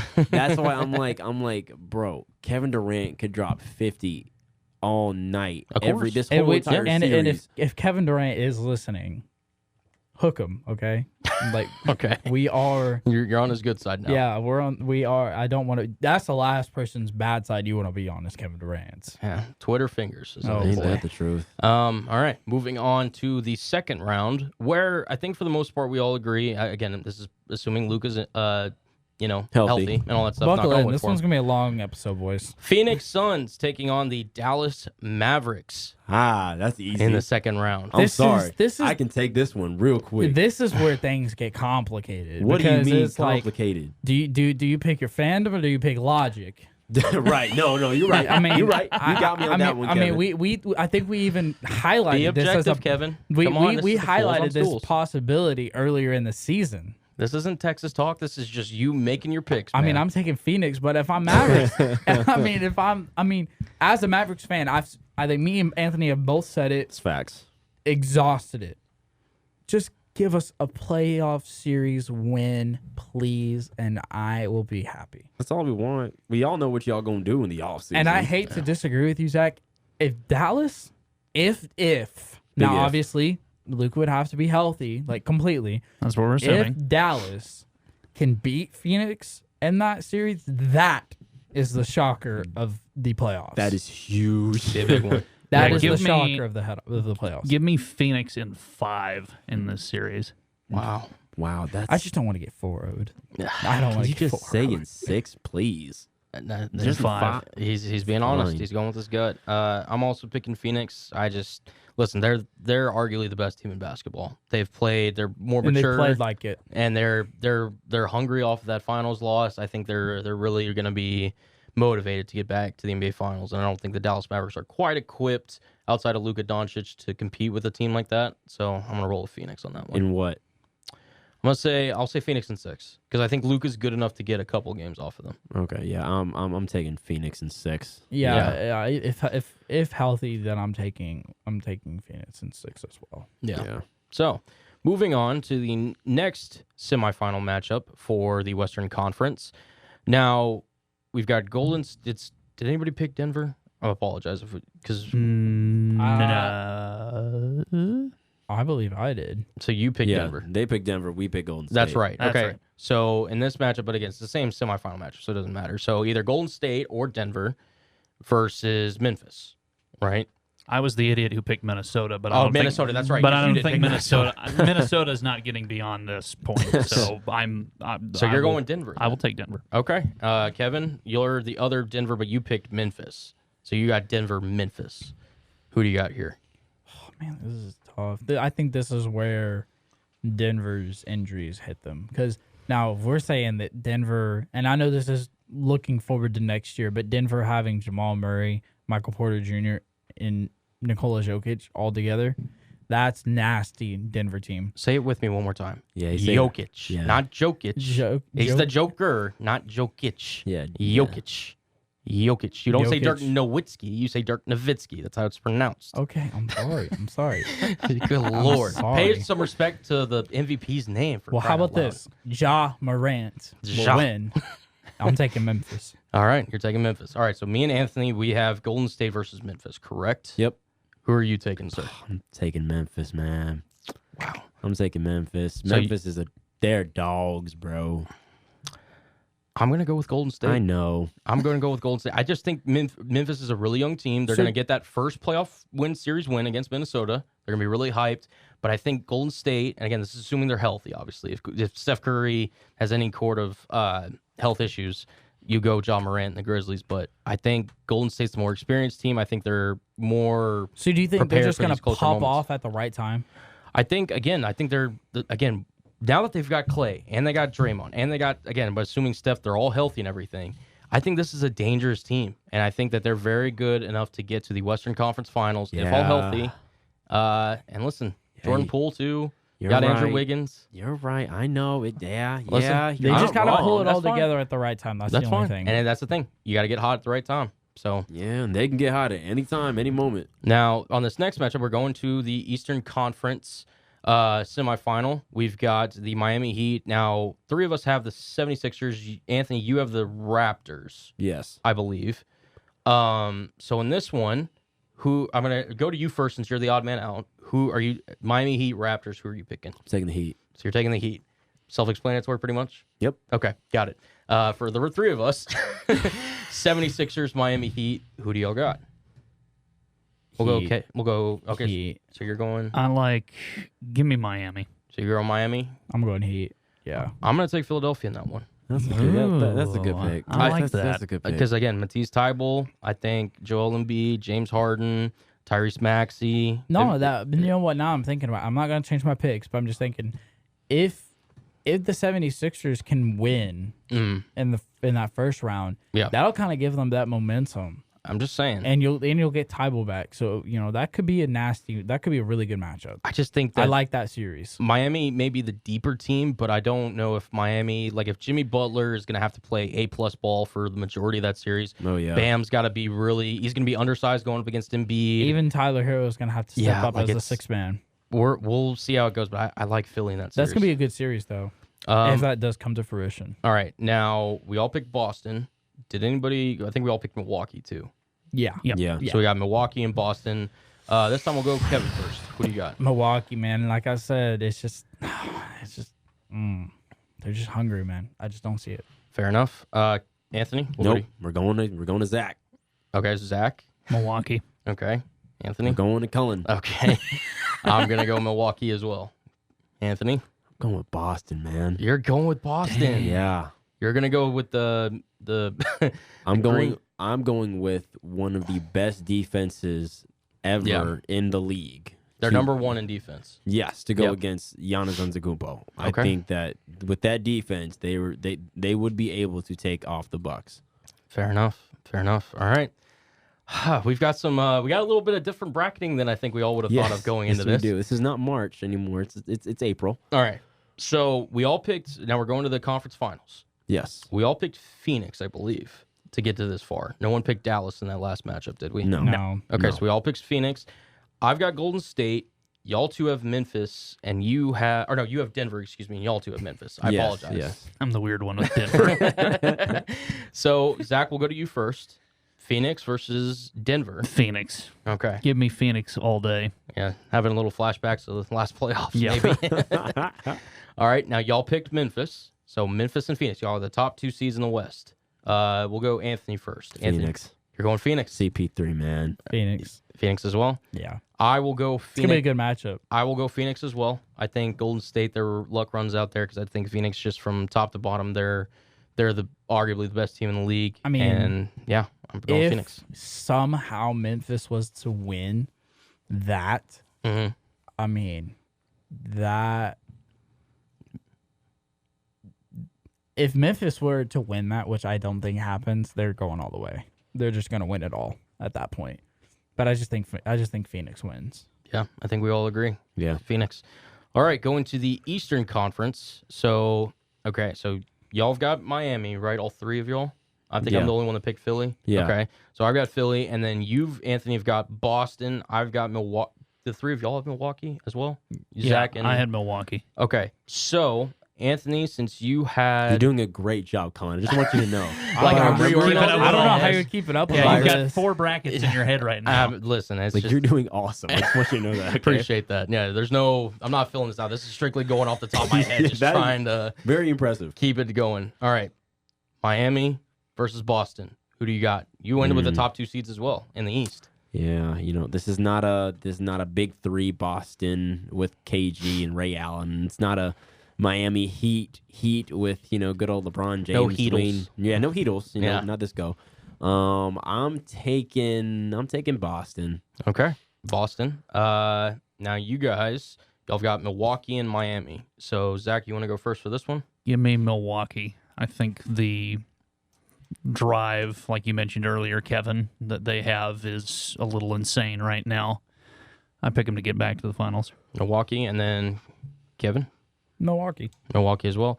So I've got Milwaukee 76ers. I am also going with Milwaukee. So a finals rematch, I think, for all three of us. And then Yeah. you're... I'm the odd man He's out. the odd man out. Yeah. All right, so do you want to make your pick since you are the odd man out for the No, NBA I finals? want to be last. You want to be last? I want to shock the world. Okay. You know what? I'll go first in this one since I don't think I've gone first yet. I'm going to go with Milwaukee over Phoenix. I think they're going to repeat. I think it's a finals rematch. Back to back. I'm going back to back. Giannis Antetokounmpo officially cements himself as the best player in basketball. Okay. Also, add to that If he hasn't already. your Finals MVP. Giannis. Okay. Yeah. Well, Without a doubt. let's be honest. If the Bucks do win it all, they're not going to do it without Giannis. Well, yeah. I was just asking who's his So- Finals Yeah, MVP. he was just making them. He was just wanting to get the I official know. answer. Yeah. I'll say Milwaukee in 6. Giannis MVP. Okay. That's pretty good. Kevin. I am going to take Phoenix. Okay. Phoenix in 7. Phoenix in 7. And who is your MVP? It's got to be CP3, man. Okay. It's got to be CP3. Could be Book. It could be Book. I It could mean, be. just if there's somebody writing this story and they get to pick the ending, I want Phoenix to win, CP3 to get his chip, CP3 to get finals, MVP. If he wants to retire after that, Yeah. He'd submit himself as a top 5 point guard of all time. That's what that would do. He's the greatest point guard that's in the league right now. Like just as a everything point together, guard, knowledge as a and point- everything. I mean, come as on. a point. Cullen's making weird noises again. I know. Because Anthony be saying some weird stuff, man. I can't be like just Hey, letting it fly. I'm a weirdo. What? Come on, We're now. all fools. We're all stools. But We are fools. Okay, look. And Best point guard in the NBA, Chris Paul. One of the best. One of. Okay. One of the best. I can okay? live with one of. I get it. Okay. Steph Curry owns Chris Paul. I understand. I'm just saying, with everything that Chris Paul has been through and done his career, it would just be the cherry on top It would be. if he could win it all, Right. get the Finals MVP, and if he wants to retire after that, all power to him. Yep. Zach, you're the tiebreaker. I've got Milwaukee. Kevin has Phoenix. Now, again, this is for this matchup, obviously, the tiebreaker. I'm going to go give me the Suns. I Okay. think they get revenge for last year. Give me CP3 as the MVP. Give me Suns in 7. Okay. So And 2 Suns and 7. 7. I like that. So basically, what I'm hoping for is not a game 7 for Milwaukee. That is Yeah. what I'm hoping Literally. for. Fair enough. All right, Anthony. Your interesting matchup. My different. Boston versus Phoenix. Yep. I'm going No, I'm kidding. I'm going Phoenix Okay. in 6. Phoenix and Phoenix 6. in 6. Just had to be And different. is didn't you? CP3 also your finals MVP? I'm going Book. Okay, you're going Book. I'm going Booker as my Finals MVP. Okay. And I'm so glad that the script is back in the finals. Oh, I can't wait for that court. Oh my gosh. Yeah. You know that picture of Kobe Bryant when he's standing and there's a shadow? Right. Just imagine if like Devin Booker's like kind of standing the same way, because Kobe was his mentor, yada yada yada. Right. The shoe, the tattoo, be legendary. Mhm. That would just be beautiful just to see. And then those two pictures side by side, So glad the script is back. Whoever's in the finals, I'm just glad the script is back for the finals because it's been a long time. Yeah. And we want to take this moment to remind you that if you are still listening at about an hour and 30 minutes in, we are extending this a little longer because we are not going to be here on Good Friday. We're giving you a little extra Fools on Stools content. So hope you guys do like the longer episodes, and we again appreciate all your support. So just want to throw that out there. Yeah. And tune into the playoffs, the NBA playoffs this upcoming weekend. The first round start this upcoming weekend. It's going to be a good one with the Dallas Mavericks taking on the Jazz. Your Dallas Mavericks taking on the Jazz is going to be very exciting. They do play at noon as well. Yep, early game. Yep, early game. Yeah, because the Stars have a game that night. Junk Dallas. Junk Stars. Yeah. No, listen, I think the playoffs are going to be able to be very compelling this year, and I think it'll be very interesting to see if the Suns, if Milwaukee, or anybody else wants to get in there and, potentially win this thing. So hopefully going to be very interesting. Real quickly, though, before we get out, because we still got to make our regular season picks, we're going to go really quickly here because we have taken a while on this first hour. We're just going to go through really quickly, maybe a short explanation from each of the guys on our awards. First one, most improved player. Thank you, Zach, again for being in the studio. No problem. Appreciate you coming in. All right. For the final topic, most improved NBA player. Who is you guys' pick? For most improved, I am going Ja Morant. Okay. Yep. That's a popular one. Now, Cullen, I might not be always listening to you, Okay. but All right. I do. You did, correct me if I'm wrong, tell us to pick who we think Yes. should win it, not who we think will win it. Yes, I forgot to mention that at the beginning. Yes. So it's not who we think's going to win it based on the voters and everything. It's who we should win this award. Okay. Now, does that change your pick at all, Anthony? No, Ja's balling out like Okay. a bucket. He's Okay. what? Now, who will win it is Ja Morant. Who I think should win it is Jordan Poole. I'm in agreement. I think so as well. That's good. I think Ja will win it. Jordan Poole, he's up on it. I think he's the only reason why the Warriors are even in the Listen, with the shot. with Klay Thompson being, having his injuries, with Steph Curry having his issues, Draymond Green, Jordan Poole's Just everything. Jordan Poole's been the lifeline of that team, averaging 18.5 points per game, up in assists, up in rebounds, field goal percentage, 3-point percentage. He's been a baller, man, shooting almost 45% from 3-point range. Jordan Poole. I think it's a safe bet that Jordan Poole will get some votes, but I do think, Anthony, you are correct that Ja Morant will get the vote for most improved player. Moving on to the next award, because we're going to try to run through this quickly, guys. Yeah. Coach of the year for the NBA. Who do y'all got? Go ahead. Go ahead. I think we had the same pick. I think we all three might. I mean, I was gonna go with Memphis' coach. Yeah, They're I'm Taylor balling, Jenkins. bro. Taylor Jenkins, For me, yeah. yeah. Jenkins, Jenkins. is I will balling. say, if it's not Taylor Jenkins, and this could be kind of a stretch, but I'll go Monty Williams if it's not Taylor Jenkins. He was voted by his peers as Coach of the Year. Yeah. In a separate Just award. I thing. get it, the roster that they have and everything, but just what he's been able to do with Phoenix and still bring them back. Yeah. Granted, all the veteran experience that they have, but I think Taylor Jenkins, if they had a GM award as well, then give that to Memphis, just because Memphis has done everything right in the past few years to get to where they are right now. Right. I agree. I think this also might be another unanimous award. Sixth man of the year. Who do y'all got? Hero. Tyler Hero. Oh, yeah. Six man? Yeah. Tyler Hero. Yeah. Yeah. You looked at me funny for a second. I was just Because my list was a little different, and I was like, wait, I don't have that. I was like, that's not unit. Yeah. Tyler Hero for me as well. all good. All right. Defensive player of the year. Who do y'all got? I think this is where we differ. I think this is going to be potentially a good conversation. I mean, I want Mobley to win Defensive Player of the Year. Really? Really, Okay. really bad. You Okay. know? But I do believe Giannis is taking the cake with this one. That's just my opinion. I don't mind that one bit. Giannis is an absolute beast on the defensive end. Rightfully so. Kevin, who do you got, friend? I have Mikal Bridges. Okay. Okay. No, listen, he's got a good case. Yeah, he's does. got a good Very case. good case. Now I'm gonna go with a player, who's on the team with the NBA's best defense. That happens to be the Boston Celtics. Are you going Marcus Smart? I think is who should win it. Again, I like not a that. bad pick. That's not a bad pick at all. No, listen. There's a little bias there, though. I A feel little it. bit. I feel it. I feel it. A little bit, but listen, a guard hasn't won the Defensive Player of the Year since Gary Payton back in, I want to say, 95, 96. Not only that, Mikal Bridges, if he were to win it, and I know this is kind of for my argument, he would be the shortest player to win it since Gary Payton, who was 6'4". Mikal Bridges is 6'6" to win Defensive Player of the Year. Yeah, and Marcus Smart's listed at 6'4" for the reference, too. Yeah. Listen, again, best defensive player on the best defensive team. You've got a guy who's available all 82 games, and Giannis Antetokounmpo, we already know what he brings to defensive. Didn't I see, correct me if I'm wrong, was it Mikal Bridges for the stat that he played not only all 82 games this year, but all 162 games in his career at Villanova?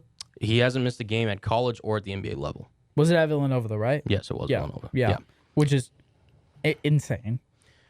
All right, and I think we're gonna end this one, or we're not gonna end it. We're the penultimate award. Penultimate. The penultimate? It's the last one before the last. It's the second to last one. Okay. We're getting Penultimate. taught on this channel. Penultimate. Yeah, it's teaching y'all some vocabulary. Yeah, vocab. Rookie of the Year for the NBA. I think we're pretty much all in agreement with this one, but we'll see.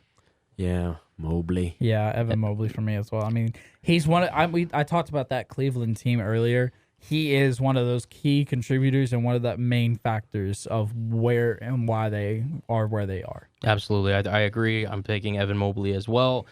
Listen, I love me some Cade Cunningham. I think he's going to be a stud in Detroit, but it's Evan Mobley's award this year. Yeah. Just because if Cleveland wasn't able to do what they're doing, then, I'd probably give it to Cade Cunningham. But, I mean, Evan Mobley has been that factor for that Cleveland team to get to where they are. Yeah, and if you again stayed all the way through us, we're gonna end it on a good one.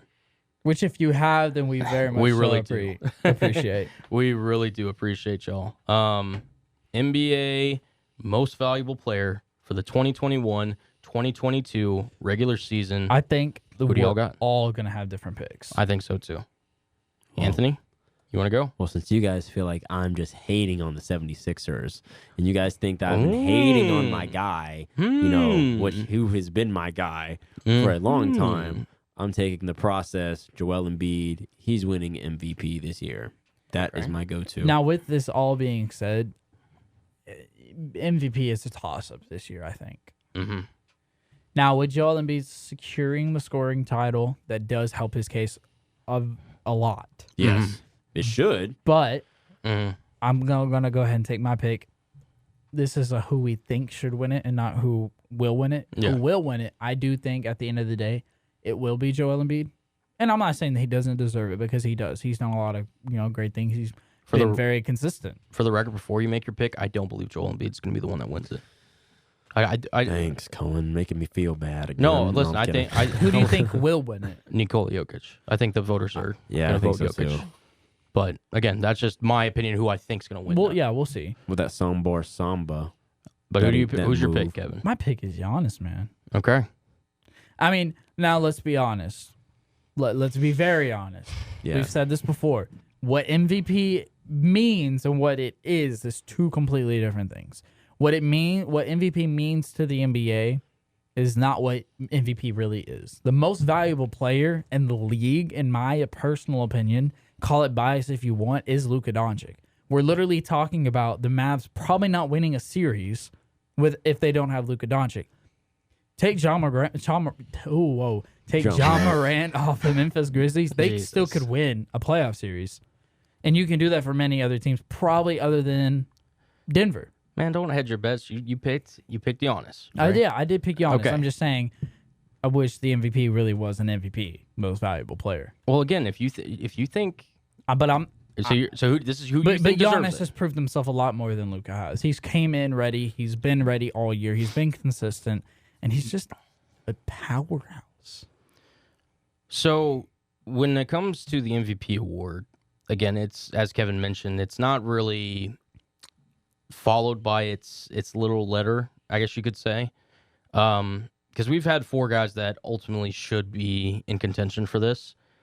But I'm going to go with the guy who got the most wins out of the four contestants. I'm going to go with the guy who has arguably the least supporting cast out of the four. I'm going to go with the guy who I think is the most valuable player to his team in the regular season? Oh, wait, let me guess.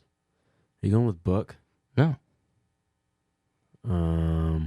Ja? Nope. Luka? I am going with Luka Legend. Luka Doncic, I believe, should win Yeah. the MVP award. Yeah, I like that. Yeah, I like that. Well, obviously, I like that. Luka secured a top 4 seed in the Western that's Conference, true, home court true. advantage. Very He- close to getting that third. Very he close. had to deal with the trading of Kristaps Porzingis and that friction there that ultimately came out by the media as reported to be there. He's had, again, not a consistent amount of help. He's literally had multiple different second scorers all year. And again, look, if we're thinking Joel Embiid, he's got James Harden. He's got, Tyrese Maxey. He's got a good squad. That's true. Milwaukee, Chris Middleton, Drew Holiday. For Nikola Jokic, again, he's been dealing with stuff, but he's the 6th seed. He's down there. He hasn't had the level of success that Luka's had. Listen, Luka and the Mavericks, I'm not trying to crap on the Mavericks too much, but they don't have a guy that is even close to a James Harden or a Middleton or a No. Drew Holiday. Not at that level. So I Wait, believe wait. Luka should win it, but I believe that Nikola Jokic will win it. Wait. Let's not forget. You acting like Joel Embiid had James Harden the whole season. I know. Joel Embiid didn't have James Harden. For Okay, the but they entire still have season. Matisse Thybulle. They still have, who else did they have? Fill in the Tyrese blank. Maxey. Tyrese Maxey, who is an absolute stud. Don't act like all they have is Joel Embiid. That's not the truth. And look, and again, that James Harden has helped out as of late. For me personally, Joel Embiid, if you go back, because we always talk about Luka Doncic's slow starts of the season. If you go actually look back at Joel Embiid's numbers, they're comparative to Luka's for that first 20 games of the season. Joel Embiid's start was not as great as everyone thought it to be, but because Luka had the mantra of being overweight, it affected him more, and that was more of a storyline. All right, then. Look, Listen, it'll be a very close race. You could argue Giannis, Giannis, Embiid, Like I Luka, said, or Jokic. it's a toss-up. Yeah. But- my biggest argument Yeah. is that why do the players not get a vote? Since the 1979 and 80 season, the MVP vote was voted by NBA players.